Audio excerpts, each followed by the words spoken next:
Who calls their kid diem? I mean, like, in theory I get it, you know, carpe diem, she wants them to meet again, carpe diem, but still, like, no wonder everyone nicknames her D. That's my opinion! On the other hand, there's Ledger. I mean, who calls their kid Ledger? Was his parents, like, accountants before they retired?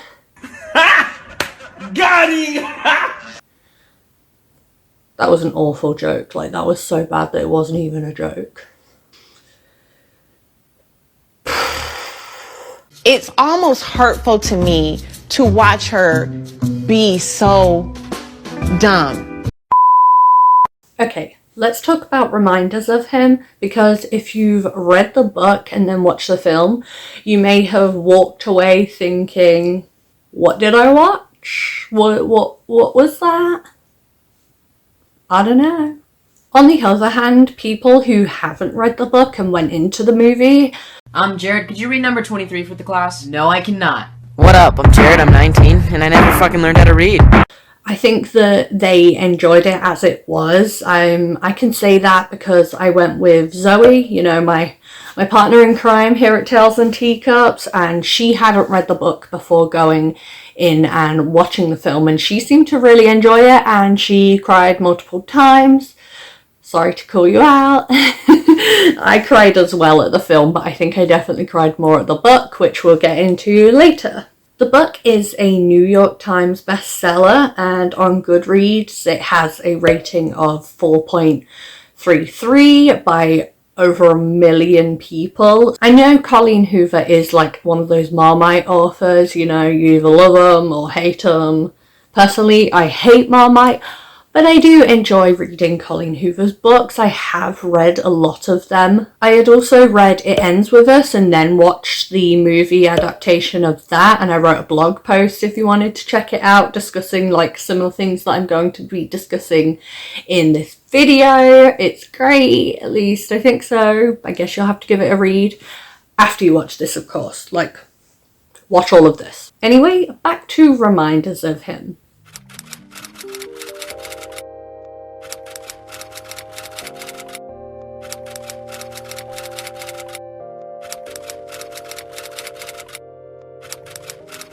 The story itself is beautiful. It's heartbreaking and messy, but it has heart. It has, you know, a good storyline, and I think it's meaningful. It's a great story to tell with very hard-hitting plot points, and yeah, I don't know, just the plot, but perhaps not the depth of the book. Today I want to discuss the differences between the book and the film, why I personally believe the book hits harder, what the movie did do well, and the moments that I wish did make it into the film.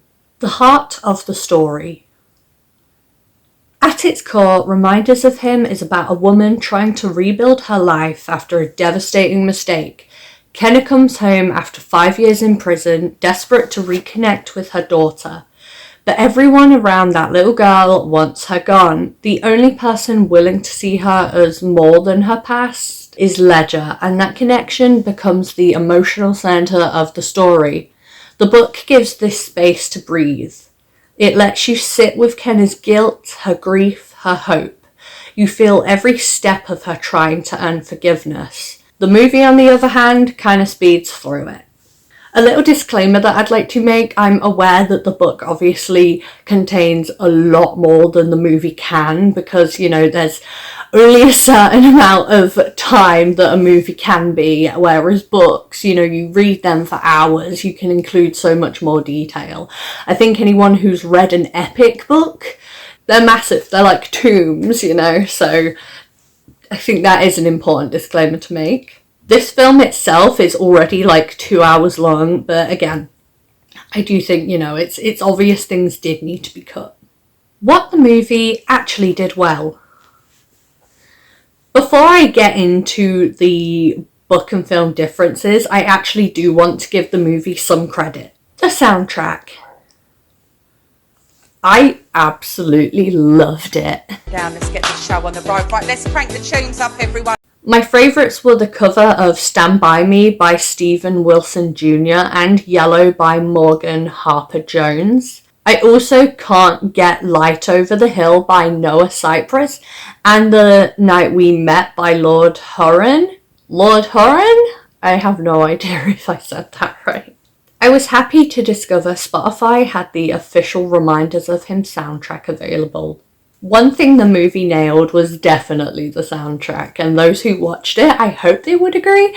I don't know, either way, I'm happy, especially with the songs that I just mentioned. Even when the pacing felt rushed and the emotional beats didn't quite hit as hard as the book, I think the music stepped in and carried a lot of weight. Songs like The Night We Met and Yellow add this soft, aching atmosphere to it that fills in some of the emotional gaps the screenplay leaves behind. It's almost like the soundtrack is doing the heavy lifting, reminding you of the tenderness, the grief, the longing that the characters don't always get time to express on screen. Honestly, without the music, some scenes would fall flat. With it, they suddenly feel meaningful. It's one of the few areas where the movie consistently enhances the story rather than simplifying it. However, I do have to say, in both the book and film, I find it such a stupid, little side plot that Kenna somehow finds music sad.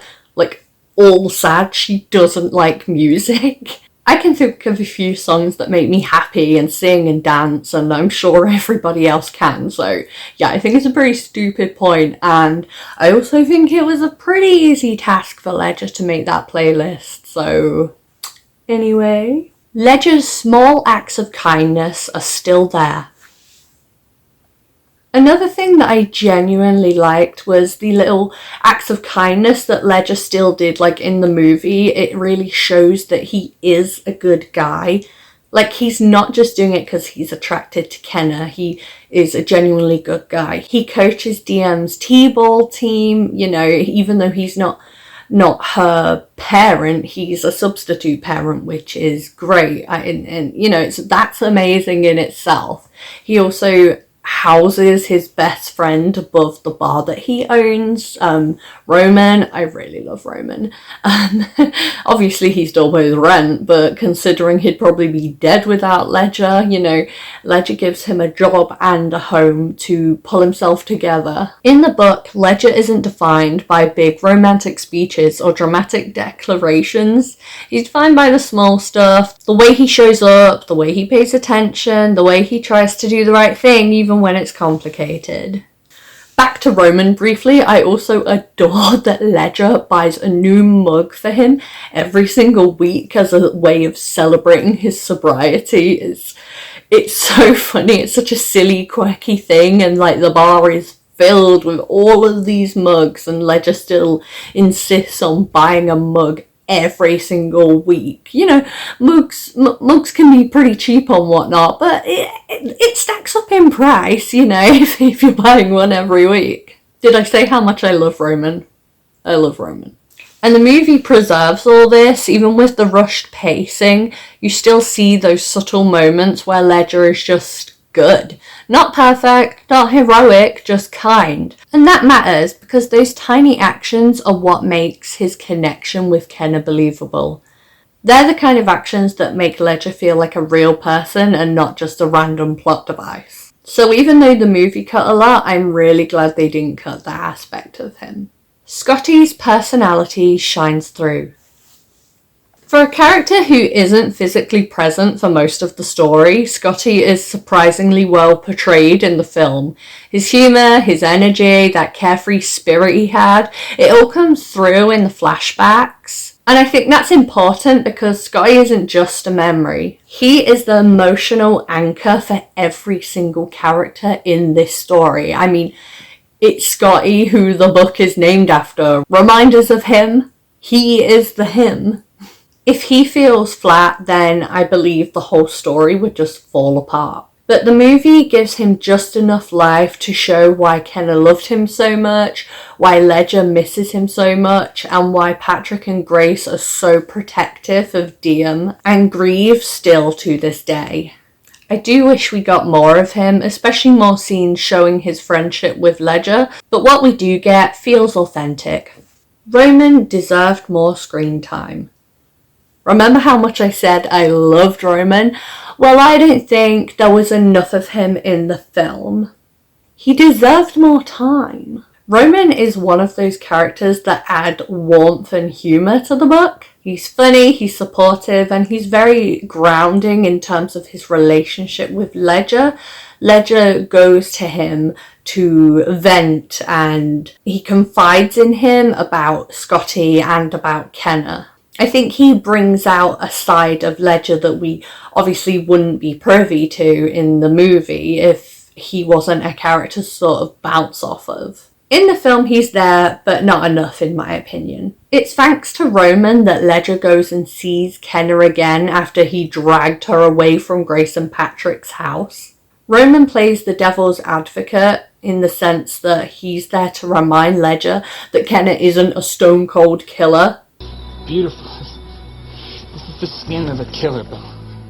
It was an accident where someone she loved died and she has served her time. Roman worries about Kenna harming herself, and that's why Ledger goes to see her. I think this is iterated more in the book, whereas Ledger seems to feel bad about it in the movie straight away, but it is definitely because Roman played the devil's advocate, because Roman was worried something bad could happen to Kenna through herself. I guess Kenna was right when she kind of accused him of only coming to her to sort of assuage his own guilt, if she chose to, Anyway, in the book, Roman grabs the table that Kenna asks for in his flat where they're talking, and Ledger actually feels jealous, and Roman can tell and makes fun of him for it in the book, and I think it's a great scene. I'm realising that this isn't what the film got right. I think I put this in the wrong section, to be honest with you. The visuals capture the atmosphere. Even though the emotional depth doesn't always translate, the movie looks beautiful. The lighting, the colour palette, the small town setting, it creates this soft, melancholic vibe that fits the story perfectly. Using big words, how fancy am I? There are moments where the visuals do what the script doesn't. They slow things down, they let you breathe, they let you feel the weight of what Kenna is going through. It's not enough to replace the missing emotional layers, but it does help create the right mood in certain aspects throughout the movie. The core story is still intact. Despite all the cuts and changes, the movie does follow the plot, and I think if I was the author of a book like Colleen Hoover, I would want to be involved as well, and Colleen Hoover is heavily involved. She helps write the screenplay. And for the viewers who haven't read the book, the movie still delivers a touching narrative about forgiveness and second chances. It's not the full experience, but it's also not unfaithful to the OG story. Scenes from the book that did not make it into the movie. The changes that hurt the most.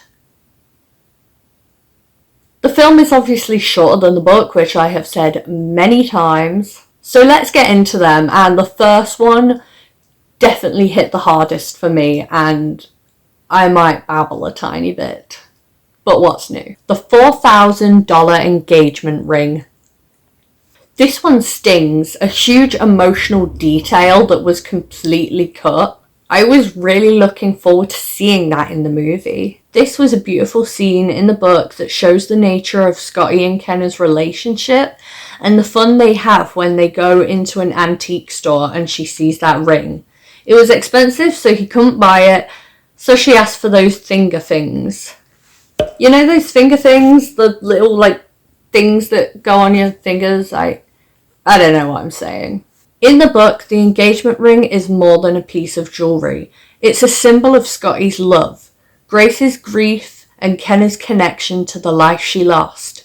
It's a physical reminder of everything that was taken from her and everything she's trying to rebuild. Reminders, you get it? Reminders of him. Just thought I'd say the title again, one more time. When Grace talks to Kenna eventually, she gives her that ring. She tells Kenna all about how Scotty came to her, asking for the money to buy this ring that he was planning on proposing to her with in the future. So not only is the antique store scene touching, but is a huge step for Grace to discuss it with Kenna and give over the ring, because in the book she says that Scotty bought it for her and would want Kenna to have it. And without this moment in the film, I feel like the emotional bridge between Kenna and Scotty's parents feel weaker. It's one of those details that wouldn't take long to show, but adds so much depth to the story. And the movie completely skips it. All we get is this little cutscene where Scotty is video chatting with Ledger because Ledger is off at the NHL or something. And yeah, he's just sort of talking to Ledger saying, yeah, I'm going to marry this girl one day. And that's it. That's literally it. And I guess it's cool that, it shows that Scotty confides in Ledger about this type of thing, about his feelings for Kenna. But still, it was so frustrating. What the hell? Ledger's parents, where are they? Ledger's parents play a very quiet but important role in the book, in my opinion. They also play a funny part because they're quite quirky characters and they just randomly pop up in the book. They just surprise Ledger randomly. And, they don't give him any warning, so it's a complete surprise. They're travelling around places since their retirement, so yeah, they pop up in their RV at any given time. They help shape who he is, they give him moral grounding, and they add warmth to the story. Cutting them out doesn't ruin the plot, but it does shrink the world. Again, I know this was important to cutting down the length of the film, so I understand, but I do love them in the book. Without them in the film, it does sort of take away from Ledger's story. He feels more isolated. I think it removes a layer of support for him and kind of takes away from why he's such a grounded and leveled person. It's actually his parents who discover him and Kenna in the house he's building, not Patrick like in the film. Ledger confides in his mum about Kenna later on, and she admits that she recognised Kenna straight away and was just super understanding about how confused and stressed he is. Kenna's fear of using her real name. This is one of the most emotional threads in the book, in my opinion. Minus the ring. Kenna avoids telling people her real name because she's terrified of being recognised, judged, or rejected. It's a constant reminder of her shame and her fear. In the book, she acknowledges that she looks a lot different than she did 5 years ago before being in prison. But she feared her real name could trigger people's memories. Although she isn't from the small town, everyone knew Scotty, so the locals were aware of her in the 6 months they were together before his death. Therefore, she uses her middle name, Nicole, when introducing herself at her job. It's only Ledger who knows she's Kenna, and Roman because Ledger confides in him, and that's when we get his opinion on her. So when she finally tells Diem her real name near the end of the book when meeting her, it's such a big emotional impact. It feels special. It's healing, it's symbolic, and it feels like her reclaiming her identity almost. She can finally be herself now she's met her daughter. It conveyed that she didn't have to hide anymore, but the movie doesn't touch on this, at all. Grace and Patrick feeling flat. In the book, Grace and Patrick are grieving, but they're also kind, they're human, they're trying their best raising their granddaughter. We get flashbacks where Scotty talks about what amazing parents they are, and they do plenty in the community. The movie doesn't give them enough depth, so they come across as harsh, even villainous, and that's not who they are. They felt very two-dimensional, and so, yeah, I think they just fell flat in the movie. We don't get to see their kindness enough. And without this nuance, they definitely come across very badly, especially when they issued the restraining order against Kenna. I think the book does an excellent job at balancing the good and the bad of all characters. Nobody is black and white, much like Roman often says. Kenna was in prison, but it doesn't make her a bad person. Patrick and Grace are kind, yet grieving, so they come across as bad when they talk about Kenna specifically. Kenna writes an amazing letter to Scotty in the book about how she understands why Patrick and Grace could hate her. With this being said, Kenna thought Scotty's parents didn't like her to begin with, and now they only see her as the reason Scotty is dead. The reason they can't see their son ever again. The reason DM doesn't have a dad. Kenna's reflection about this in the book really iterates how Patrick and Grace must feel, and we couldn't think of them being bad people when they've lost their son. The forgiveness scene with Grace. In the book, the forgiveness scene is so raw and painful, and it's just heartbreaking. But it's also incredibly moving. It's the moment where everything comes full circle, where grief meets understanding. But I think the movie really rushes through it. It feels quick, surface level, and honestly a little empty. Never mind the fact that they missed out on the engagement ring part, but I've already said that. I won't say it again. I'll probably say it again. Ledger isn't present in the movie in this scene, which I feel like removes an important emotional anchor for both Kenna and Grace. I just think the scene with Grace and Kenna is just way underdone. That was one of the most pivotal emotional scenes in the book, and they just completely glossed over it. Again, that's where Kenna got the ring from Grace, and the story about Scotty and the fact that he did eventually want to propose to Kenna, that he loved her so much and he was willing to ask his mum for the money to buy this ring that Kenna adored when they were in that antique store. It made me cry while reading it, and I just think it's such a huge mistake that they didn't include it in the film. Maybe they filmed it and then cut it. Either way, it makes me sad. Kenna's darkest confession. In the book, Kenna admits that after Scotty died, or at least when she thought he was dead before she was arrested the following morning and they tell her he was alive. Anyway, she was so devastated that she tried to step in front of cars several times. Not to get help like it seemed to portray in the film, but to join Scotty. It's heartbreaking, but it's also really important. It's a very important distinction between how it's portrayed in the film and what is said in the book. It shows the depth of her grief and what she's been carrying all these years. Like I said, in the film, it seems like Kenna is flagging down the cars for help. I personally believe that it might have been because the film was rated 12A, and in my opinion, I really think that it should have been a 15 rating because it would match a lot of the themes in the books. Like, you know, there's a lot of swearing. That little catchphrase about the frickin' pigeon, yeah, frickin' was not used in the book. And like I said, with Kenna's darkest confession about this, I do believe that it was altered slightly for that reason. Anyway, without this in the film, I feel like it alters Kenna's grief. It makes it smaller. It makes her seem less complex, less heartbroken, and less human. Although I think the part in the film where the police do tell her that Scotty was actually alive after she left him, and you see the scream that she has in her cell that we don't hear, but I do think that was a raw part, which I do think was good that they did include that bit at the very least. The crash scene being softened. The movie removes the alcohol and only shows a THC gummy. This changes the tone of the tragedy. It makes the situation feel less complicated, less morally messy. It changes the tone and accountability of the tragedy. And the Reminders of Him book is supposed to be messy. That's the point. And I think we can all safely say that Colleen Hoover definitely doesn't do things by half measures when it comes to the tough topics.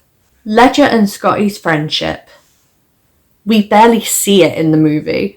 And without that, Ledger's internal conflict, loving Kenna while grieving Scotty, loses so much emotional weight. Their friendship is a huge part of why Ledger struggles, and I just don't think the movie shows it enough. I know we get that flashback scene of Ledger and Scotty on the jungle gym where, you know, that whole saying of, is that a freaking pigeon comes from. Like I said, I believe that this is because the movie was rated 12A, although honestly, I feel like swearing isn't okay, yet the partial nudity that they have is still present. Like, make it make sense. Why the movie feels rushed. We can now understand why the film feels so rushed, but let's get into the specifics. The romance is rushed. In the book, Kenna and Ledger's relationship is definitely a slow burn. The beginning scene does show them, like, getting together kind of thing, that they show that they're very much attracted to each other before she realises who Ledger is. But in terms of their romance developing, it is definitely a slow burn. It builds through small moments, quiet conversations, and emotional tension. The movie skips most of that, so the romance feels sudden, almost like it comes out of nowhere. There were some people that even saw their relationship as predatory who have just watched the film and not read the book, which I was really confused about because it never felt that way to me while reading or watching the film. But after reflecting, I can kind of see it. Kenna is an ex-con who can't find a steady job and has no money. On the other hand, Ledger has plenty of money from his NFL days. He becomes her boss because he wants to help her, and he is also seemingly her only means of travel because she has to walk miles to get to her job at the dollar store, to her apartment complex, and she doesn't have enough money for like taxis and Ubers all the time. She doesn't even have a phone for most of the movie because she needs to save up for it when she finally gets a job. So yeah, there's no Uber app available for her to get one or call a taxi herself. Then, of course, he's the only connection to Diem, considering Grace and Patrick won't let her near Diem.